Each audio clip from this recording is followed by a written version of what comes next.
자, 오늘의 주제는 언제 살 것이냐에 대한 내용이죠. 언제가 사는 타임이고 언제가 또 팔아야 될 타임이냐라는 겁니다.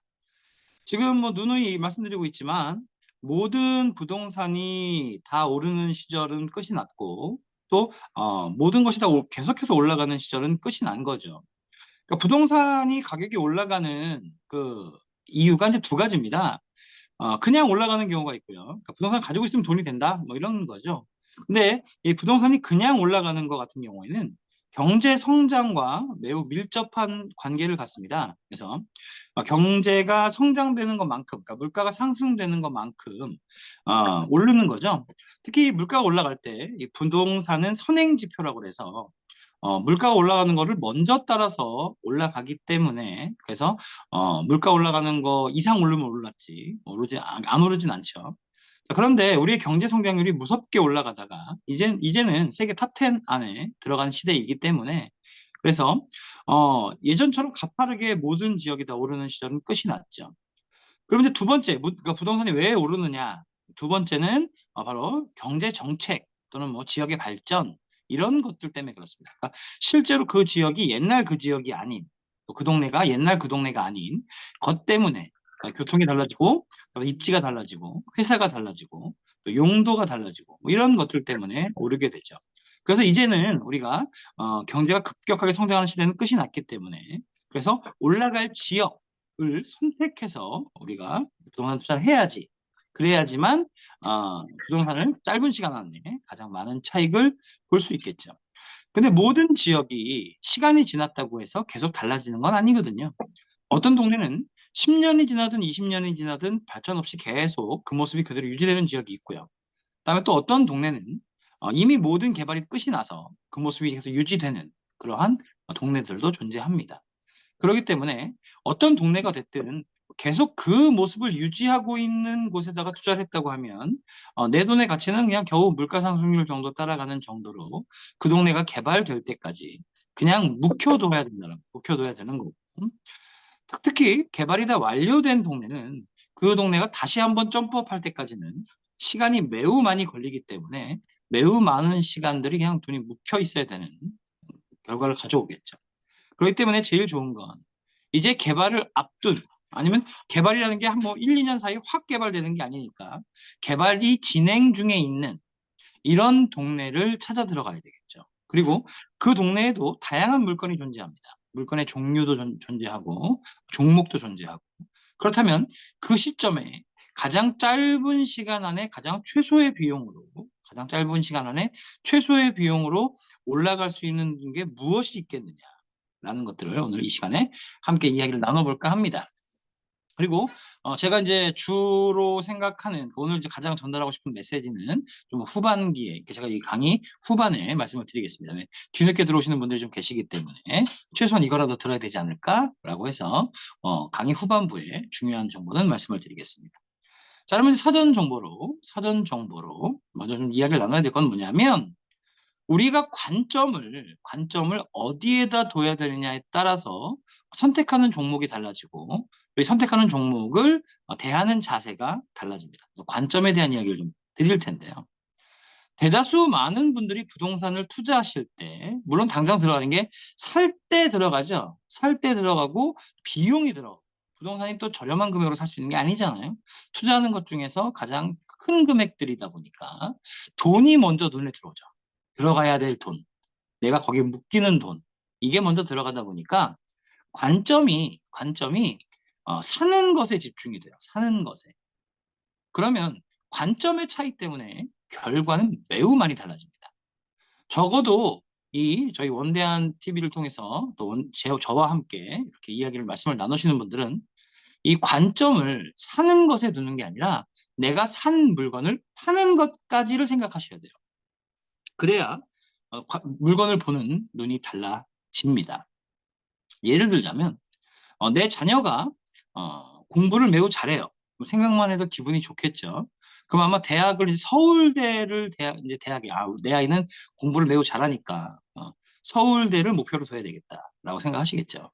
그러면 이 부모님들 입장에서 서울대를 진학하는 것 까지를 목표로 둔다고 했을 때의 관점과 서울대를 졸업하고 직장을 갖는 것, 어떤 직업을 가질 것이냐에 관점이 두니까 목표가 두어져 있느냐에 따라서 결과는 달라집니다. 예를 들어 서울대를 입학하는 것까지가 목표라고 한다면 중요한 건 내 아이의 성적에 맞춰서 갈 수 있는 과겠죠. 그래서 어쨌든 서울대면 되는 거죠. 어쨌든 서울대면 되는 거야. 그런데 서울대가 최종 목표가 아니라 졸업을 해서 평생 가질 직장, 평생 가질 직업, 이게 목표라고 그런다면 내 아이가 평생 가야 될 직업이니까 서울대는 4년 있으면 졸업하잖아요. 그런데 직업이라는 건 평생 가기 때문에 내 아이가 평생 지치지 않고 평생 재미있게 그러면서 평생 안정적으로 그러면서 가장 큰 돈을 벌 수 있는 직업이 뭐겠느냐를 보겠죠.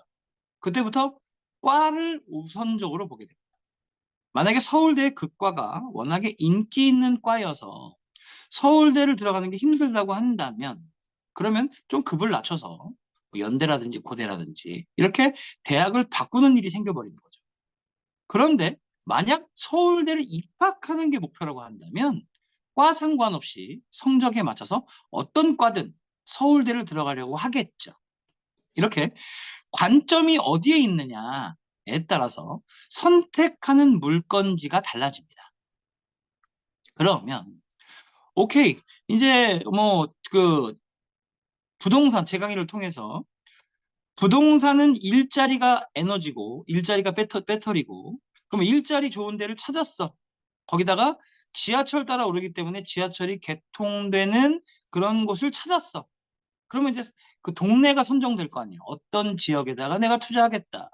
선택이 되는데 그때 사는 것에 목적을 두면 그러니까 되파는 것에 목적이 아니라 사는 것에 목적을 두게 되면 입지까지는 고르지만 그 입지에서 그 내가 신중하게 고른 그 입지 중에서 그때부터 가격 비교를 하게 됩니다. 그래서 제일 저렴한 걸 사게 되죠.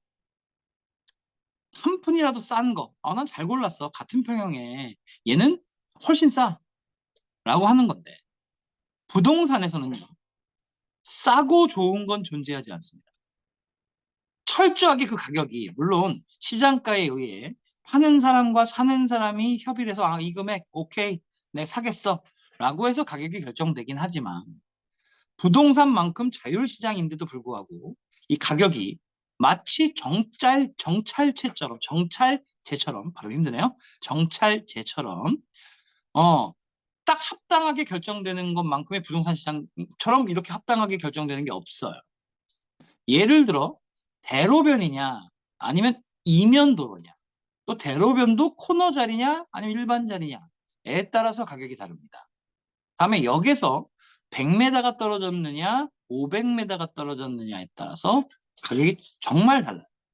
지하철 출입구에서 바로 나오자마자 있는 물건이냐 아니면 지하철 출구에서 좀 거리가 떨어진 물건이냐에 따라서도 가격이 달라요. 주변에 혐오시설이 있느냐 없느냐에 따라서도 가격이 다릅니다. 그만큼 그 가격은 합당한 이유가 있기 때문에 가격이 결정되거든요. 그러면 그 동네에서 내 입지를 고르고 골라서 제일 좋은 입지를 찾았다 하더라도 그 동네에서 제일 저렴한 물건이라 함은 그 동네에서 제일 안 좋은 자리에 있다. 또 구조도 이 전용평에 따라서 어떤 구조를 갖느냐 싸게 짓는 방법은 전용률을 높이는 방법이에요. 여기서 전용이란 전용 공간과 공용 공간을 더해서 그게 계약 면적 또는 공급 면적이라고 하잖아요. 그러면 전용률이 높다는 것은 내가 전용으로 쓰는 공간의 비율이 그러니까 공용 면적이 작다는 얘기예요.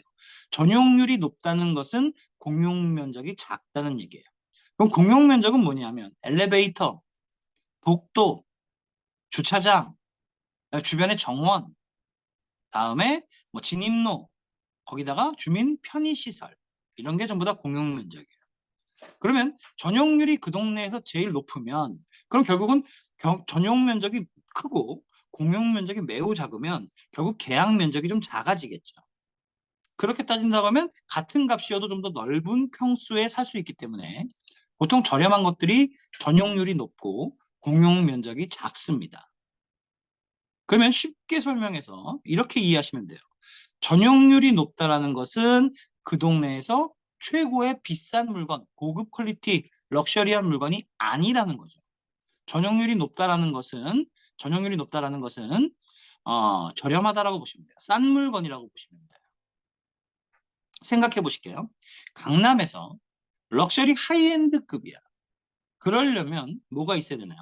로비가 일단 층고가 높아야 되고, 로비가 대리석으로 쫙 돼 있으면서 현관문을 열었을 때 저 앞에 인포데스크가 바로 앞에 있는 게 아니라 멀리 있으면서 들어가면 거기에 젊은 경비원도 나이 드신 경비원이 아니라 젊은 경비원들이 마치 경찰 특공대 같은 옷을 딱 입고 무전기를 탁 차고 그러면서 들어가서 터벅터벅 가면 호텔 로비를 걸어가는 것처럼 쫙 가면 옆에 카페테리아도 있고 그다음에 뭐 도서관도 있고 막 이렇게 해서 공간이 넓으면서 그러면서 단지 내에 골프 연습장도 있고 뭐 헬스장도 있고 뭐 요가하는 공간도 있고 뭐 영화관도 있고 뭐 카페테리아도 있고 수영장도 있고 뭐 이런 곳에 주차를 한 집당 한 대를 대는 게 아니라 럭셔리하게 슈퍼카가 세 대, 네 대 있으니까 들어가면 주차장을 전부 다 내가 1인당 한 집당 4대씩을 세울 수 있으면서 4대씩을 세울 수 있으면서 그러면서 엘리베이터 수도 넉넉하고 한 대 가지고 기다리고 앉아 있는 게 아니라 엘리베이터도 많아서 언제든지 타고 올라갈 수 있는 이런 집이 하이엔드 럭셔리한 집이잖아요. 지금까지 말씀드렸던 주차장, 다음에 호텔 로비 같은 로비, 뭐 카페테리아 등등 말씀드렸던 모든 것들이 전용 공간이 아니죠. 공용 공간이죠. 그래서 전용률은 떨어집니다. 그래서 무조건 전용률이 높은 게 좋은 거야? 아까 좋다 나쁘다의 기준이 아니에요. 좋다 나쁘다의 기준이 아니라 나는 그냥 최대한 저렴하게 들어가지만 그 돈 대비 넓은 평형대에 내 공간이 필요해. 그러면 전용률이 높은 게 좋겠죠. 그리고 나는 좀 돈이 많으니까 기왕이면 조금 더 주민 편의 시설이 많았으면 좋겠어. 라고 한다면 전용률이 낮은 게 맞습니다. 그래서 좋다 나쁘다의 기준은 아니지만 전용률이 높다 낮다라는 건 즉 럭셔리한 상품이다 아니면 제일 저렴한 상품이다 라는 것이 표현된 것이 전용률이라고 보시면 되겠어요. 자, 그러면 그 동네에서 내가 사는 것에 목적을 두고 같은 평형 대비 제일 저렴한 걸 사겠다라고 한다면 아마도 역에서 제일 먼 그 동네에서 가장 싸다면 그 동네에서 가장 싸다면 역에서 제일 먼 걸 거고요. 편의시설에서 제일 먼 걸 거고요. 다음에 주변에 지저분할 거예요. 자동차가 들어갈 때 넓게 깔끔하게 들어가는 게 아니라 시장 골목 같은 골목을 좁게 들어가서 겨우 있는 그런 자리, 제일 끝자락 자리, 제일 안 좋은 자리일 거고 그러면서 전용률이 매우 높아서 주차 대수도 뭐 세 집당 한 대, 네 집당 한 대 될 수 있을 정도밖에 안 될 거고 복도도 매우 좁을 거고 복도의 채광도 안 되면서 그러면서 엘리베이터 수도 매우 부족하거나 아니면 엘리베이터가 아예 없거나 이런 집일 거예요. 그러니까 싼 거죠. 즉 부동산에선 싸고 좋은 것은 존재하지 않는다라고 보시면 돼요. 그리고 싸다는 것은 결국은 비지떡이고요. 싼 게 비지떡이잖아요. 비지떡이고 부동산에서의 비지떡은 즉 애물단지가 됩니다.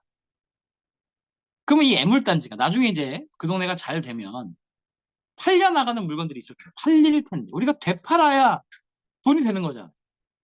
가지고 있는 건 그냥 감가상각으로 그 돈의 가치만 월세로 뽑아먹는 거거든요. 그렇기 때문에 월세 너무 좋아하지 마시고 월세라는 것도 제가 강의 때 늘 말씀드리지만 내가 시세 차익을 얘는 5년 정도 있어야 시세 차익을 보기가 딱 좋은 때야. 그때가 팔기가 좋은 타임이야.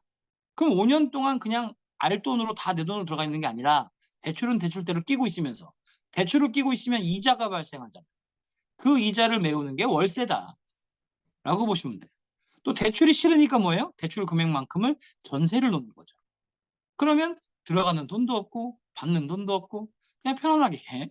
그렇게 해서 투자 비용을 80% 낮추고 예를 들어 그러니까 전세가율이 80%라면 내 돈 80%가 안 들어가도 되는 거거든요. 대출 80%안 받아도 되는 거거든요. 그래서 대출을 받지 않고 그냥 난 이 시세 차익을 보기 위해서 시간을 보내야 된다. 시세 차익이라는 건 시간을 보내서 생기는 차익이잖아요. 그게 바로 전세예요. 그러니까 전세의 목적과 월세의 목적을 정확히 이해하셔야 돼요. 결국 시간을 보내는 수단이거든요. 결국 부동산 돈을 버는 건 매매, 시세 차익에 의한 양도 차익에 의해서 버는 게 부동산이죠.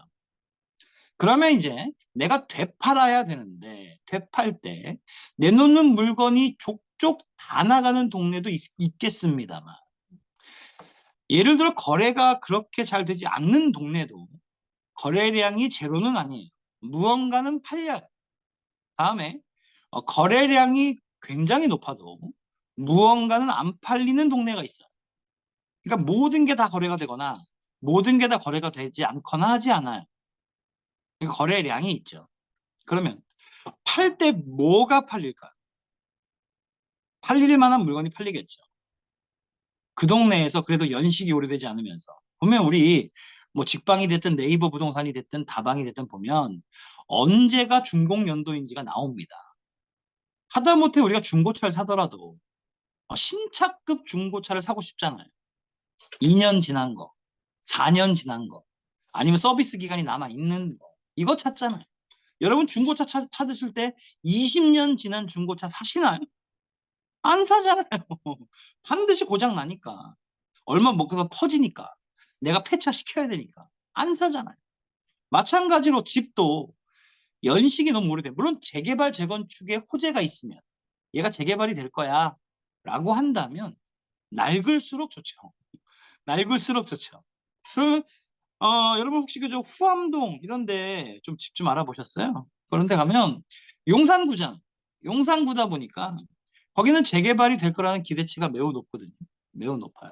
그러니까 집들이 1980년대 지어진 집들인데도 불구하고 썩음썩음한 집인데도 불구하고 빌라, 썩음썩음한 빌라 평수도 뭐 넓어야 17평, 뭐 12평, 15평짜리 빌라 가격이 얼마인 줄 아십니까?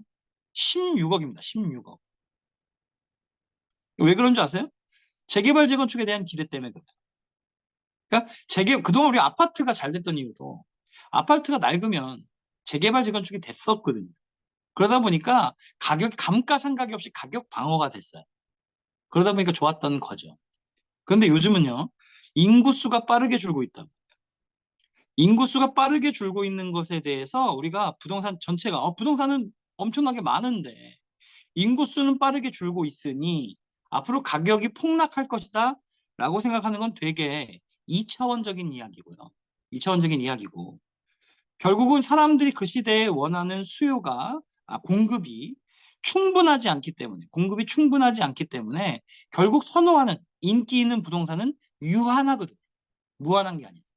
그러다 보니까 그리 수요가 올라서 부동산 투자는 앞으로도 계속 될 거예요. 인구수가 반토막이 나든 10분의 1밖에 안 되든 50분의 1밖에 안 되든 결국은 늘 언제나 수요보다 인기 있는 부동산은 공급이 딸릴 수밖에 없기 때문에 부동산 투자의 기회는 늘 있어요. 그런데 인구수가 감소됐을 때 우리가 생각해야 되는 건 뭐냐면 재개발, 재건축은 이제는 그렇게 많이 일어나지 않을 거예요. 왜냐하면 재개발, 재건축은 언제 일어나냐면 무조건 그 땅이어야 돼. 거기 아니면 지을 데가 없어. 무조건 그 땅이어야 돼. 그럴 때만 재개발, 재건축이 일어나요. 그런 측면에서 용산이 인기 있는 것은 한강변 바로 건너자마자 다음에 1호선과 4호선이 지나면서 그러면서 대통령 집무실도 가까우면서 그러면서 남대문이 지나야 사실 서울 4대문이었잖아요. 4대문 중심가 서울의 중요한 에너지는 YDB 여의도죠. 여의도 영업지역들 그러니까 여의도에 있는 그 일자리들 다음에 GDB 강남권역이죠. 다음에 CDB 센터라고 해서 바로 이 4대문 안 여기는 계속해서 일자리가 있는 곳이라서 그래서 용산이란 땅은 비록 토지 보상비가 많이 들더라도 재개발 재건축을 하게 돼요. 그러면 재개발 재건축은 언제 하느냐? 자, 이게 얼만큼 낡았느냐에 따라서 재개발 재건축이 되는 건 아니고요. 토지 보상비가 감내할 수 있을 때 하게 됩니다. 토지 보상비가 감내할 수 있을 때. 아무리 낡아도 여러분 유럽 여행 가보시면 구도심 가잖아요. 구도심 200년 된 집들 있습니다. 충분히 많아요. 그리고 그게 관광지가 돼요. 계속 유지보수하면서 건물은 유지보수하면 200년이 지나도 무너지지 않거든요. 그러면 거기가 물론 관광으로서 수입을 벌기 때문에 재개발 재건축이 안 됐지만 왜 재개발 재건축이 안 됐냐면 계속해서 가격이 비싸기 때문에 그래요. 결국 도시가 들어서는 건 신도시가 들어서든 아니면 재개발 재건축이 되든 거기서 제일 많은 비용을 차지하는 게 바로 토지보상비예요. 이 토지보상비가 이 사업성이 있어야 되고 토지보상비가 감내할 수 있을 때가 타임이죠. 최근에 세운지구가 개발되고 있습니다. 오세훈 시장이 아주 그냥 대통령 되려고 세운지구 개발에 목숨을 걸고 있는데 세운지구가 낡을 만큼 충분히 낡았기 때문에 개발 타임이 온 게 아니에요. 그 누구도 세운지구가 개발될 거라고 예상하지 않았거든요. 포기했거든요. 왜? 1980년대부터 계속 재개발 재건축 얘기가 나왔지만 40년이 넘도록 재개발 재건축이 안 됐어요. 그래서 거기다 계속 신도시를 만들어지고 그러다 보니까 에이 사대문 나는 이제 개발을 안 해. 강북은 개발을 안 해. 명동 옆에 세운? 이건 이대로 계속 그냥 인쇄골목으로 쓰는 거고 이대로 사는 거야. 라고 모두가 생각했기 때문에 그랬기 때문에 가격이 그만큼 많이 오르지 않았고 그래서 그 토지보상비를 충분히 감내할 수 있는 수준이 됐기 때문에 밀어낸 거예요. 자, 그러면 용산. 용산도 많이 낡았죠. 1980년대 건물들이 아직도 있으니까. 그러면 이제 좀 더 낡아야 그 용산이 개발되느냐? 그렇지 않고요. 모두의 기억 속에서 사라져야 돼요. 기대에서 사라져야 돼요.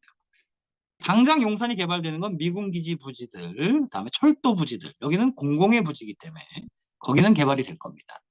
그런데 후암동에 집 가지고 계신 분들, 그다음에 청파동에 가지고 계신 분들, 야, 이제 용산이 막 개발되니까 우리 동네도 곧 밀고 개발되겠네? 그 기대치 때문에 아까 전에 15평, 뭐 이거밖에 안 되는 애들이 16억이 넘어간다니까요, 빌라가. 그럼 그거 보상해 주려면 16억에 그럼 산 사람들이 16억에 팔겠어요? 아니겠지. 현재 매매가가 16억이니까. 16억에 사는 사람이 있을 거 아니에요. 용산이 개발되니까 나 이거 이제 차익 봐야지. 그럼 과연 16억에 내놓을까요? 그렇지 않겠죠. 그럼 그 금액을 과연 거길 개발하는 업체가 될 수 있고 개발할 수 있는 정보가 될 수 있고 이런 데서 과연 그 금액을 감내할 수 있을까요? 감내할 수 없습니다. 그럼 언제 개발되느냐? 용산이 지금 비싼 이유는 개발될 거라는 재개발이 될 거라는 기대 심리 때문인데 그 기대 심리가 모두 사라지고 모두가 포기해야 돼요. 에이 여긴 개발 안 돼. 여긴 죽었다 깨어나도 개발 안 돼. 내가 40년 동안 가지고 있어봤지만 개발 안 되더라. 그렇게 포기할 때, 그래서 주변 시세보다 낮아졌을 때, 그때가 개발될 때. 지금 용산 한참 가격이 비싸죠? 개발 안 된다니까요. 개발되지 않는다니까요. 자, 그래요. 자, 그러다 보니까 이게 이런 사전 지식을 가져야 되겠죠. 자, 그러면 재개발 재건축으로 이제 돈 벌 수 있는 시대는 끝났다라고 얘기해도 과언은 아니죠. 왜냐 땅이 남아 도니까 인구수는 줄기 때문에 땅은 남아 도니까. 그럼 어디가 개발돼요? 논밭이 개발될 거고, 그다음에 임야가 개발될 거고. 자, 보존 지역을 중요시하게 보세요. 보존 지역 정치권에서 개발을 하겠다고 하면 보존 지역 풀면 되거든요. 대부분 사람들은 보전 지역이라면 농지 뭐 농업 보전 지역일 수도 있고 아니면 임야 보전 지역일 수도 있고 수자원 보전 지역일 수도 있고 거기는 풀면 되거든요. 왜? 보전 지역은 사람들이 아무도 기대하지 않기 때문에 거기에 땅값이 저렴하거든요. 물론 여기가 개발될 거야라고 내가 보고 여기는 개발될 거야라고 한다면 다른 사람이 보고도 거기는 개발되겠죠. 기대 심리가 뜨겠죠. 그럼 개발 안 돼요. 그렇기 때문에 혹시 뭐 토지 좋아하시는 분들, 땅 사야 되겠다 하시는 분들, 땅 사세요. 좋습니다. 대신에 로또 사는 마음으로 사세요. 로또 사는 마음으로. 여러분이 아무리 분석한다고 해서 그 분석 맞지 않고요. 제가 분석한다고 해도 토지는 분석이 안 됩니다. 그리고 조상이 도와야 돼요. 하나님이 도와야 돼요. 운이 좋아야 돼요. 그래야지 토지가 개발됩니다. 자, 어쨌든 그렇게 해서 개발되는 차익이 커진다라는 거죠. 그리고 그 동네가 개발될 때 그 동네가 우리가 이제 사는 게 중요한 게 아니라 아까 말씀드렸지만 관점에 대한 말씀을 드렸잖아요. 사는 게 중요한 게 아니라 파는 게 중요하잖아요. 그 동네가 미분양이 되던 아니면 인기 지역이 되던 내가 가진 물건이 제일 잘 팔려야 되겠죠. 그리고 모든 지역마다 대장주가 있어요. 대장주.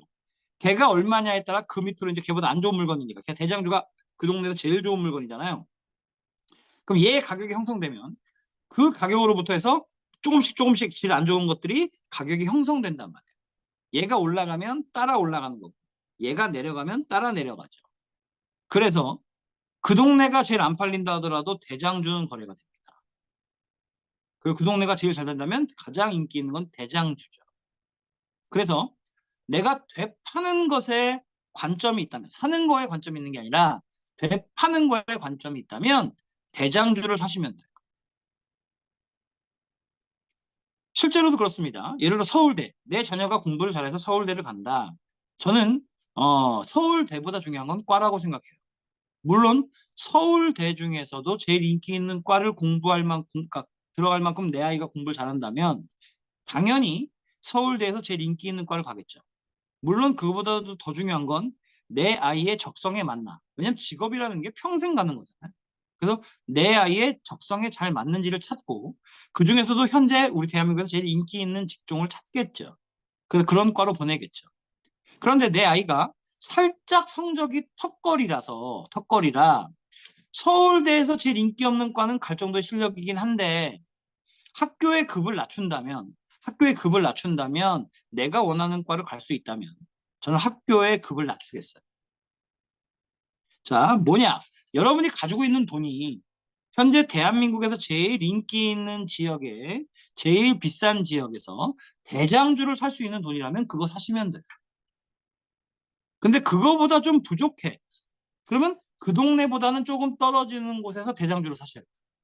그러니까 무조건 대장주를 사야 된다는 얘기예요.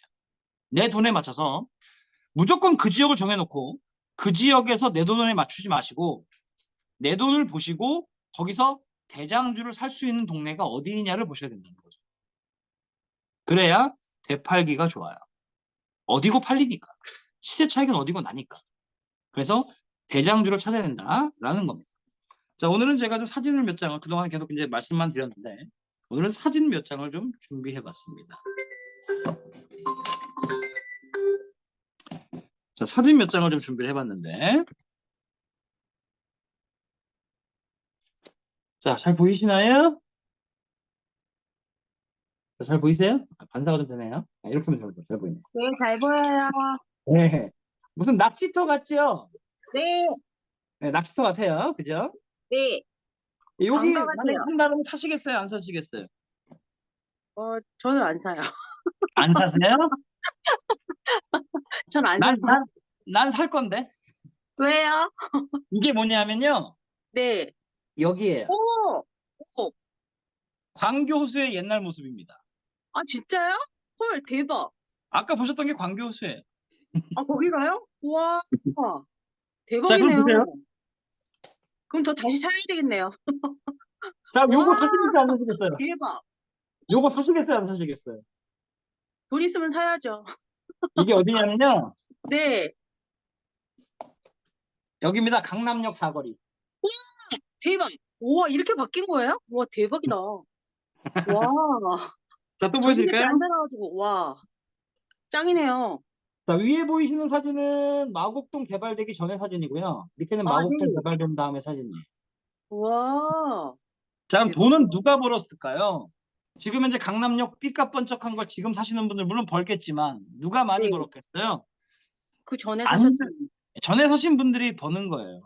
그쵸? 물론 정보가 하나도 없이 그냥 허업을 아까 전에 보셨던 그 저수지 네, 낚시하는 것 같이 생긴 거 네, 그걸 아무것도 정보 없이 개발되지도 네, 않고 있는데 네, 그냥 사면 바보죠. 그렇죠. 그런데 이 네. 광교호수 혹시 최근에 가보신 적 있어요? 광교호수? 아니, 저는 근처도 몰라요. 가본 아, 적이 보세요. 없어요. 아, 네. 정말 기가 막히게 동네 예쁘거든요. 아, 오죽하면 경기도청이 광교호수 네. 근처로 이사를 가요. 아, 그래요? 지금 오, 수원에 있잖아요, 경기도청이. 네. 그게 네, 네, 네. 광교로 이사 갑니다. 지금 공사 중에 있어요. 아, 그렇구나. 아, 네. 신분당선도 뚫려 있어서 네. 강남까지 26분밖에 안 걸리잖아. 지하철 타고. 아, 그렇군요. 강남역까지. 아, 네. 그런데 아, 이 어마어마한 도시가 예, 하루 아침에 개발되지 않았을 거 아니에요. 그렇죠. 막 공사가 들어갔을 거 아니에요. 그쵸. 그럼 그때 사는 거예요. 그때 음, 사는 사람이 돈을 벌어요. 그쵸. 그러니까 대부분 사람들은요, 이미 지하철이 만들어진 상태에서, 이미 회사들이 많은 상태에서, 이미 오를 대로 오른 상태에서, 와, 그 동네 너무 좋더라. 살래 하고 음, 들어가요. 그쵸. 맞아요. 그러면 가격이 조금, 그러니까 그런 사람이 많기 때문에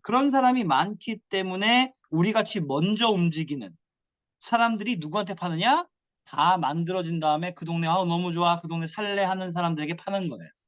아, 그러면 그러네요. 막 그러네요. 공사가 시작돼서 가고 있을 때의 가격과 그쵸. 다 만들어졌을 때 가격은 굉장히 크게 차이 날 거 아니에요. 천차만별이겠죠? 예, 예. 그때 짧은 시간에 큰 차이를 먹고 빠지는 거예요.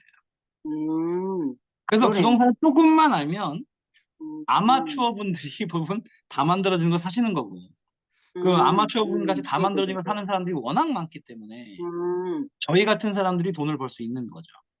아, 그럼 어떤 물건이 제일 인기 있을까요? 바로 그 동네에서 제일 좋은 물건이 인기 있습니다. 음, 우리 잠실의 랜드마크 뭐가 있나요? 잠실의 랜드마크. 글쎄요. 롯데타워죠, 롯데타워. 아, 네네네네. 126층짜리 제일 큰 거. 그쵸. 그 126층짜리가 전부 다 싹 회사 빌딩이 아니에요. 중간에 오피스텔들이 있어요. 아, 네네네네. 맞아요, 예, 맞아요. 시그니처 L타워. 예, 예. 그거 월세가 5천만 원이더라고요. 한 달에 아, 근데, 5천만 원씩 내야 돼요. 구조도 봤는데 엄청 되게 넓고 비싸더라고요. 그쵸? 월세가 예, 5천이에요. 예. 그럼 도대체 누가 그거 들어가서 사나? 과연 그 5천만 원씩 월세를 내면서 사는 미친놈들이 있겠나 싶겠지만, 아니, 있더라고요. 그거 줄 서 있어요. 줄 서 있어요. 대기자가 엄청 많아요. 아, 진짜요? 내놓으면 나가요. 월세. 어, 5천만 원짜리. 돈 많은 사람들이 많아서 그런가 봐요. 맞습니다. 맞습니다. 돈 많은 사람들이 아무리 저기 네. 뭐 앞으로 개발될 호재가 있다 하더라도 네네네. 17평짜리 후암동의 9억 빌라에 살까요? 사지 않아요. 그거 그쵸. 16억 주고 사시는 분들은 부자긴 부자지만 맞아요. 찐부자는 아니에요. 찐부자 아니에요. 아, 네네. 대한민국에 찐부자 많습니다. 아, 그래요? 오, 네. 그렇구나. 음. 자, 지금 현재 저희가 이제 뭐 대행을 준비 중에 있는 지역이 있어요. 아, 지역이 네. 있어요. 네. 일단 늘 말씀드리지만 저희 같은 경우에는 일자리를 최우선적으로 보는 일자리. 아, 부동산 동네가 아무리 깨끗하게 만들어지고 막 동네가 아무리 좋고 지하철이 막 뚫리고 뭐하고 해도 사실 네. 지하철이 일자리가 없는 곳에 들어오지도 않고요. 아, 그렇죠. 네네네. 일자리가 있어야 사람들이 모이고요. 사람이 맞아요. 모여야 상권이 살고요. 그래야 네. 학교, 병원, 기반 시설들이 생기고 맞아요. 그래야 사람들이 많아져야 유동인구가 많아져야 지하철이 들어와요. 네, 맞아요. 그래서 일자리가 최우선이에요. 맞아요. 그래서 네. 여러분들한테 이제 완성이 되면 뭐 소개도 시켜드릴 거긴 합니다만 네. 거기 그 지역의 일자리는 이제 뭐 제약회사, 그다음에 반도체 회사, 그다음에 전기차, 자동차 회사들이 한 데다 모여 있는 아, 대한민국의 4차 산업 앞으로 미래 먹거리여야지 저물어가는 해는 안 되거든요. 일자리도. 아, 미래 먹거리가 풍부한 지역에 저희가 대행을 하러 이제 준비하고 있는데 거기 그 지역에서 저희가 선택한 물건은 타워형 110층짜리, 그러니까 마치 잠실하면 롯데타워처럼 그 동네에서 제일 높은 빌딩, 거기서 아, 타워형으로 제일 럭셔리한, 주변보다 1억 이상이 비싼 물건을 선택했습니다. 아, 그러면 사람들이 주변에 거기 아파트 널렸는데, 같은 평형대 아파트 널렸는데 이게 되겠어요라고 얘기하는 사람들이 있어요. 그런데 저는 그 사람들은 바보라고 생각을 해요. 왜 아, 바보라고 생각하냐면 왜요? 아파트는 워낙에 거기 일자리가 많으니까 아파트 네. 엄청 때려줬거든요. 아파트 엄청 많아요. 단지형 아, 아파트 엄청 많아요. 네. 그러면 예를 들어 거기서 내가 아파트를 샀다고 쳐요. 대부분 다 네. 2018년도에 지어졌던 아파트들이죠. 네. 아파트를 샀다고 치면 네. 나중에 팔아야 되잖아요. 그쵸. 팔아야 차익이 발생하잖아요. 네. 파는 시점이 됐을 때 거기 네. 아파트만 해도 거의 한 5만 세대 되거든요. 5만 세대 중에 하나예요. 내 아파트는. 음, 그럼 5만 세대와 경쟁을 해야 되겠죠. 물론 그쵸. 5만 세대가 다 매물로 나오진 않겠지만 5만 네. 세대 중에 매물로 나오는 물건이 얼마나 많겠어요. 그럼 그 중에 그렇죠. 하나겠죠. 그런데 네. 타워형으로 생기는 그 동네에 그 수없이 많은 아파트들이 있지만 타워형 아파트, 주상복합 타워형 아파트는 저희 물건밖에 없어요. 아, 그럼 저희 물건은 465세대가 다거든요. 그러면 그 중에 그러시구나. 465개가 내놓는 것 중에 하나죠. 그러면 음, 사람들이, 에이, 많은 사람들이 그래도 저렴한 거 사겠죠. 그것도 맞는 말이에요. 많은 사람들이 저렴한 걸 사죠. 그런데 그 전체 있는 아파트의 숫자와 대비 저희의 이 랜드마크, 이 물건을 따져보니까 0.35%더라고요. 그럼 보통 부자라고 하는 사람들은 상위 1% 부자라고 하잖아요. 상위 2% 부자라고 하잖아요. 그러면 상위 0.35%는 찐부자거든요. 그럼 찐부자들이 거래하는 물건이죠. 그런데 서울 강남에서 내가 찐부자야 라고 하면 뭐 1,000억 원 있다고 찐부자 아니에요. 그거보다 훨씬 더 크죠. 아, 그런데 진짜요?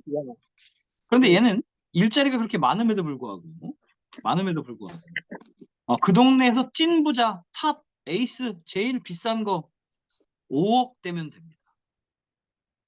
그러니까 뱀의 머리죠. 아, 그런 물건들이 거래가 되는 거죠. 그러면 지금 현재는 5억대인데 앞으로도 5억 되겠느냐? 지하철이 내년에 개통을 하고요. 내년 말에 개통을 하고요. 지하철이 개통되면 얘기가 확 달라요. 2, 3억은 그냥 뛰어요. 그러면서 일자리가 계속해서 늘어나고 자동차 배터리만 하더라도 몇 조가 투자되냐면 21조가 투자돼요. 21조. 음, 상상도 못하는 금액이죠. 그리고 얘가 미래 먹거리 산업이고 반도체 공장도 또 들어서고 하기 때문에 앞으로 얘는 서울 수도권 근처만 가격이 따라간다고 하더라도 15억, 20억까지는 그냥 올라갑니다. 그렇기 때문에 차익을 최대 내가 가지고 있을 때 차익은 10억 이상의 차익이 가능하다는 거죠. 이렇게 해서 불려나갈 수 있다는 거예요. 자, 아까 사진 보여드렸듯이 강남역 사거리, 한참 공사 중이던 강남역 사거리 같은 물건을 찾으면 되는 거예요. 대한민국은 항상 미래 먹거리 새로운 도시들이 들어섰기 때문에 어딘가는 공사를 하고 있습니다. 어딘가. 그러면 이건 이제 야, 이때 산 사람들은 너무 좋겠다. 왜 이게 어떻게 되니까? 얘가 이렇게 되니까. 얘가 이렇게 되니까 이때 산 사람들은 너무 좋겠다. 그러면 이걸 그냥 좋겠다라고 부러워만 할 게 아니라 지금도 이 상태인 동네를 찾으면 되는 거죠. 자, 이 상태를 보시면 뒤쪽에 건물들이 있어요. 이거 건물들도 새로 만들어진 건물들이에요. 왜냐하면 이 당시 때는 다 논밭이었어요. 소가 밭매던 시절이었거든요. 강남이. 그랬는데 건물들이 하나둘씩 생기기 시작합니다. 이것도 분양했겠죠. 그럼 사람들한테 자 이거 사세요 그러면 에이 이거 한참 공사 중이고 지저분하고 이거 뭐 되겠어? 라고 하다가 언제 사람이 몰리냐면 만들어지면 몰린다니까요. 만들어지면. 그러면 이 상태에서 이 상태로 넘어가는 데까지 시간이 그렇게 오래 걸리지 않습니다. 건물이 막 들어서기 시작하면 금방금방 동네가 달라져요. 1년, 1년이 달라져요. 그러면 그냥 논밭일 때 사는 게 아니라 공사가 어느 정도 진행돼서 10%, 20% 공사가 진행됐을 때 그때 들어가서 사면 한 5, 6년 기다리면 달라진다는 거죠. 10년 기다리면 달라진다는 거죠. 그리고 우리는 2년 만에, 3년 만에 달라진 차익을 보고 빠지는 거죠. 자, 이때 사서, 이때도 보면 그게 허허벌판이 아니거든요. 요때에서 한 3, 4년 전만 돌아가도 완전 다 그냥 논밭이었어. 싹 다. 이 주변에 건물 없이. 이때 들어가서 사서, 이때 밑에 때 빠지는 거죠. 자, 이때 사서, 이때도 부터 공사 막 들어가고 할 거 아니에요? 그때 사서 이렇게 되면 파는 거죠. 지금 현재 아직도 대한민국 수도권 내에 또 제2외곽순환고속도로 만들어지고 있잖아요. 제2외곽순환고속도로 만들어지는 라인 따라 새롭게 만들어지는 동네들이 존재합니다.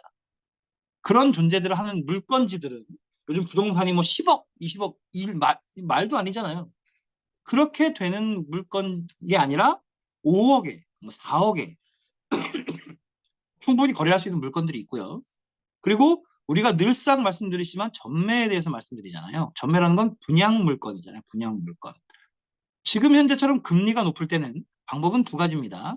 내 돈 다 만들어진 물건을 대출 하나도 없이 내 돈으로 사거나 아니면 중도금 무이자로 진행되는 물건을 10%의 계약금만 가지고 건물 만들어지는데 2년 반 걸리니까 그 사이 동안 고금리를 피하셔라라고 말씀을 드렸었습니다.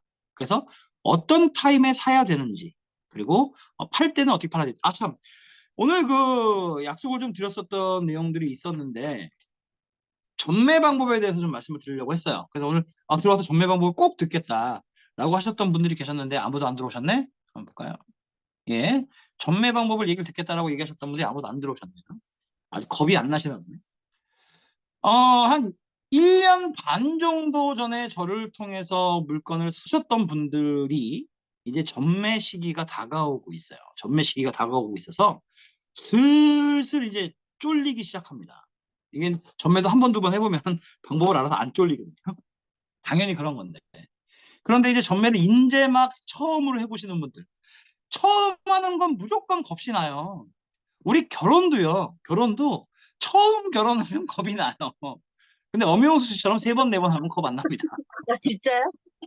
대박이다. 네. 맞아요. 그래서 네. 뭐든 처음 하면 무섭다니까요. 우리 그럴까요? 기억을 더듬어갖고 네. 처음 연애할 때, 처음 뽀뽀할 때 어, 얼마나 겁나요? 무섭잖아요. 엄마 생각도 막 나고 엄마한테 혼나는 것 같기도 하고 막 무섭잖아. 그렇죠. 네. 근데 막상 해보면 안 무섭잖아요. 연애한 지 막 5년, 6년 됐는데 아직도 뽀뽀할 때 무서운 사람 없잖아요. 그죠? 그렇죠. 음, 네. 똑같아요, 부동산도. 아, 할수록 그럴까요? 늘고 할수록 재밌어요. 겁 하나도 안 나요. 왜 많은 사람들이 돈 놀이라고 이야기를 하고 부동산을 하는 걸 너무 재밌어 하잖아요. 이게 겁나는 물건이 아니라 재미있기 때문에 그렇고 재산 불리는데 제일 좋거든요. 하나도 무서운 게 아니에요. 그렇죠. 처음 할 때가 무섭지. 근데 아, 맞아. 전매하시는 분들이 1년 반 전에 제 네. 이야기를 듣고 난 돈이 없으니까 네. 전매를 통해서 벌어야 되겠다. 특히 전매를 할 때는요. 무조건 내 물건이 팔려야 되잖아요. 그렇죠. 전매의 최대 리스크는 뭐냐면 전매의 최대 네. 리스크는 내 물건이 입주때가 됐는데 안 팔리는 거예요. 근데 음, 잔금은 없어. 내가 네. 잔금이 없는데 안 팔려. 네. 그러면 이게 최고로 무섭거든요. 그렇죠. 그래서 내가 오늘 강의에 꼭 들어오셔라 하시는 분들 유튜브로 나중에 꼭 보세요. 오늘 제가 말씀드렸던 분들. 저한테 자꾸 이제 슬슬 이제 전매하라고 전매래 입주해야 된다고 이제 날라오는데 언제까지 잔금 처리해라 날라오는데 지금 금리는 고금리고 부동산 시장은 얼어붙었는데 과연 이게 전매가 되겠습니까? 라고 문의 주시는 분들이 이제 생기기 시작했어요. 1년 반 전에 사신 분들. 네. 음, 그런 분들을 위해서 제가 말씀을 좀 드리자라고 이제 말씀을 드렸는데 오늘 지금 계신 분들도 지금 파는 타임에 대해서 지금 이야기를 말씀을 드리고 있으니까 사는 타임과 파는 타임에 말씀드리니까 살 때는 전매 물건을 사죠? 그럼 팔 때 뭐예요? 전매로 팔아야 되죠. 그래서 지금부터 전매로 파는 노하우를 공개해 드립니다. 되게 도움 많이 되실 거예요. 실제 물건을 투자하신 분들이 앞으로 전매 타임 2년 지나서 발생할 일이에요. 발생할 일. 그래서 그때가 되면 예를 들어서 1000세대짜리 물건을 샀다고 쳐요. 그러면 전매로 나오는 물건이 1000세대는 아닙니다. 대다수 분들이 월세를 그렇게 사랑해. 부동산 투자하는 이유가 월세 받으려고 투자하는 거야. 근데 저랑 같이 강의 받으시는 분들은 아시죠? 뭐 때문에 사는 거예요? 부동산? 시세 차익 때문에 사는 거죠. 그리고 월세는 어디까지나 시세 차익, 시간을 보내기 위한 수단이죠. 그런데 기왕이면 시간이 4년 뒤에 팔고 5년 뒤에 파는 것보다 2년 뒤에 파는 게 좋잖아요. 짧게 짧게 굴리는 게 좋단 말이에요. 돈은 굴릴 때마다 붙으니까 시간을 줄이는 게 버는 방법이지 차익이 막 한 번에 많이 나는 게 중요한 게 아니에요. 얼마나 짧게 회전시키느냐 이게 훨씬 더 빠르게 많이 벌어요. 빠르게 많이 벌어요. 음, 그래서 회전을 시켜야 되는데 가장 빨리 회전시키는 게 전매거든요. 그래서 제가 전매를 노래를 부르고 있는 건데 1년 반 전에 저한테 이 이야기를 듣고서 물건을 사신 분들이 계시죠. 저한테 물건을 사신 분들은 거의 다 10중 8구, 10중 8구 아니라 100% 다. 그 동네 대장주를 사셨어요. 딱 집어서 말씀드리면 그 향동에, 그러니까 창릉 신도시 바로 앞에 있는 향동에 여기 들어서는 사거리 자리에 대장주 스타비즈를 사셨던 분들. 스타비즈 1차 사셨던 분들이 이제 2월 달이 입주 시기가 되고요. 2차 사신 분들이 9월에서 10월 정도가 입주 시기가 되겠죠. 그래서 이제 그 저한테 이제 문의를 하시는 건데, 자, 그때가 되면 거기가 1400세대였단 말이에요. 그러면 1400세대가 전부 다 전매로 나오지 않습니다. 대다수 사람들은 월세를 그렇게 사랑하니까. 그래서 저한테 이야기 들으신 분들, 저를 통해서 물건을 사신 분들은 100% 전매로 돌아오시죠. 그래도 그 비율을 따져보면 제가 10명 상담하면 전매를 이해하시는 분들은 2분 정도밖에 안 돼요. 만나보시면 전부 다 그냥 월세 받으려고 하신단 말이에요. 월세. 그래서 그러면 예를 들어 계산하기 쉽게 1000세대라고 쳐요. 그러면 그 중에서 1000세대 중에 200세대 정도가 전매로 나오겠죠. 나머지는 다 월세 받겠죠. 그러면 200세대가 적은 세대냐? 그렇진 않아요. 많은 거죠. 언제나 그 출근 시간이 되면 차가 막히잖아요. 어떤 동네나 막혀요. 서울만 출근에 막히는 게 아니라 대전도 막히고 광주도 막히고 강릉도 막히고 어느 동네나 출근 시간이 되면 막혀요. 몇 대가 됐든지 간에 그 같은 시간에 움직이니까. 그러면 전매의 최대 문제가 뭐냐면 입주 시기 바로 전에 전매 물량이 몰린다는 거예요. 그게 50세대가 됐든 100세대가 됐든 200세대가 됐든 전부 다 그 시기 때 부동산에 내놓는다는 거죠. 그렇기 때문에 정체 현상이 생겨요. 러시아워가 생겨요. 그래서 전략이 필요한 겁니다. 자, 살 때 전략은 1000세대가 다 똑같은 조건이 아니거든요. 1000세대 중에서도 기왕이면 선호하는 세대가 있고 1000세대 중에서도 누가 봐도 괜찮은 호실들이 있죠. 그래서 그걸 기왕이면 다홍치마라고 살 때 1000세대 중에 상위 5%에 들어가는 제일 좋은 물건을 사셔야 돼요. 그래야 전매에서 유리해져요. 근데 이미 저한테 1년 반 전에 사신 분들, 물론 제가 지금 제일 상위 5%에 해당하는 좋은 호실들만 선택해서 제가 추천을 해드렸습니다만, 그래서 거기서도 일단은 이기고 들어가는 거죠. 예를 들어 200개의 물량이 쏟아진다 하더라도 거기서도 기왕이면 다홍침하기 때문에 잘 팔릴 거예요. 그럼에도 불구하고 또 다른 전략이 있습니다. 어떤 전략이냐면 막히는 시간대에 출근하지 말자는 거죠. 왜 굳이 막히는 시간대에 출근하냐는 거죠.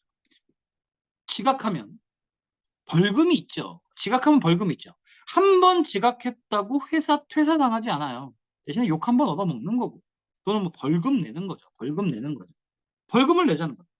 그 벌금이 뭐냐면 연체이자죠. 연체이자. 다른 연체이자와 다르게 뭐 핸드폰비가 됐든 뭐 할부하는 거라고 됐든 얘네는 연체가 발생되면 신용등급이 하락하잖아요. 그런데 부동산은 너무나 좋게 입주 때가 돼서 입주잔금을 치러야 되는데 입주잔금의 연체에 따라서 신용등급이 하락하진 않습니다. 대신에 연체 이자가 좀 비싸겠죠.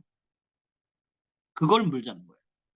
그 연체 이자를 1년, 2년 물자는 얘기도 아니고요. 한 3개월만 물자고 3개월. 대한민국 사람들이 월세를 엄청나게 사랑하듯이 반대로 이자 내는 거, 세금 내는 거를 너무 싫어합니다. 즉 사람들이 몰리지 않는다고. 이자 때문에 벌벌 떨고 땡빚을 얻어서라도 전매를 하고요. 전매할 사람들은. 아니면 잔금을 치르고 월세를 받는 걸로 빠져요. 그래서 전매 물량이 입주 때가 돼서 그 입주 시기가 지나게 되면 빠르게 없어집니다. 빠르게 없어져요. 이자 무는 거 너무 무서워하고요. 세금 내는 건 너무 무서워하거든요. 그러면 이자율이 아무리 연체 이자율이 아무리 높다 하더라도 기간이 짧기 때문에 3달밖에 안 되잖아요. 기간이 짧기 때문에 그렇게 타격을 입을 만큼 생각보다 매우 저렴합니다. 생각보다 큰 돈이 아니에요. 그래서 큰 돈이 아닌데도 불구하고 사람들은 그거에 무서워서 다 들어간다. 얼마나 바보같이 행동하냐면 부동산을 가잖아요. 세무사를 겁나니까 이제 팔 때가 되면 부동산을 미리 가서 움직여요. 미리 움직여 다. 미리 움직여. 부동산 가격을 물어봐요. 한 군데만 물어보는 것도 아니고요. 그 동네 부동산 다 다녀. 다 다니면 다 같은 소리를 할 거예요. 두고 보세요. 자, 부동산 가면 다 같은 소리 합니다. 물건이 쏟아져 나오고 있습니다. 그런데 거래 안 돼요. 거래 안 돼. 살려는 사람이 없어요. 지금 현재 이 금액에는 택도 없습니다. 한 4천만 원, 5천만 원 더 깎으세요. 라고 얘기해요. 그래서 시세보다 가격을 엄청 후려쳐요. 모든 부동산들이 죽는 소리 하면서 가격 후려칩니다. 반은 맞고 반은 틀린 소리. 자, 그때 물건이 쏟아져 나오는 건 맞는 소리예요. 쏟아져 나와요. 입주 때가 되면 물건은 쏟아져 나와요. 두 번째, 그걸 살려는 사람은 하나도 없다. 그게 아니라 이 팔려는 사람은 기간이 정해져 있죠. 팔려는 사람은 어쨌든지 간에 입주 전에 팔려고 들기 때문에 그 기간에 몰려요. 출근 시간이 정해져 있듯이. 그런데 살려는 사람은 늘 1년 전이나 2년 전이나 3년 전이나 앞으로 1년 후나 2년 뒤 후나 3년 후나 사려는 사람의 비율은 늘 비슷해요. 사려는 사람은 기간이 없거든요. 내 돈이 마련되고 지금 사고 싶으면 사는 거지 꼭 그 시간에 사야 되는 건 아니거든요. 그러니까 수요자는 늘 같다고요. 그러니까 수요자는 늘 같았지만 공급이 늘어난 것뿐이죠.